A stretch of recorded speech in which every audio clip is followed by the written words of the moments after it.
मध्य प्रदेश के जिस मंत्री महोदय ने देश की वीरांगना के लिए जो शब्द कहे हैं, जिन शब्दों का प्रयोग किया गया है, मैं कहता हूं उसकी कड़ी निंदा करनी चाहिए।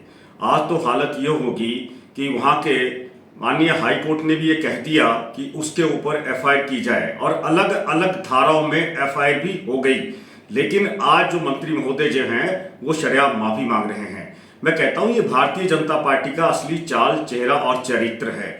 जो अंतर इनके अंतर मन में जो भावना छुपी है, ये उस भावना के तहत, और मैं कहता हूं ये वीरांगना के बारे में तो कहा, ये तो बहुत शर्मनाक बात है, लेकिन इन्होंने जो कुठाराघात किया है वो महिला सशक्तिकरण के ऊपर भी कुठाराघात किया है, जिसका नारा भारतीय जनता पार्टी देती है। मैं कहता हूं ये कुठाराघात जो है ये राष्ट्रभक्ति के ऊपर भी कुठाराघात है। जिस तरह के अपमानजनक शब्द, जिस भाषा का इन्होंने प्रयोग किया है, इसकी मैं कहता हूं उसकी कड़ी निंदा होनी चाहिए और इसके ऊपर जो है भारतीय जनता पार्टी और केंद्र की सरकार को भी संज्ञान लेना चाहिए। आज भारतीय जनता पार्टी वही है जो केंद्र की सरकार में बैठी है और मैं कहता हूं 25-25 रुपए के आजादी के महोत्सव पे ये हमारा तिरंगा झंडा बेचने वाले, देश के नागरिकों को तिरंगा झंडा बेचने वाले ये लोग आज जो लिपापोती, जो आज ऑपरेशन जो सीज फायर किया गया है, मैं कहता हूं उसके ऊपर जो आज तिरंगा यात्रा निकाल रहे हैं, किस मुंह से तिरंगा यात्रा निकाल रहे हैं? क्योंकि देश का जो स्वाभिमान है,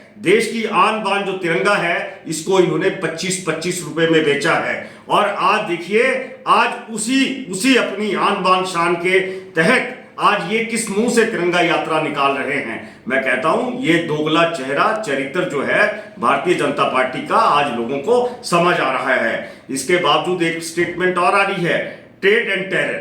मैं कहता हूं ट्रेड एंड टेरर की जो स्टेटमेंट दी गई है ये बहुत न्यायपूर्ण स्टेटमेंट है, लेकिन मैं इनसे पूछना चाहता हूं, ट्रेड के साथ अगर आपने टेरर को तिलांजलि देनी है तो क्यों ना पाकिस्तान को मुंह तोड़ जवाब दिया जाना चाहिए? क्यों आपने सीज फायर जो है वो अमेरिका के बोलने पे किया गया?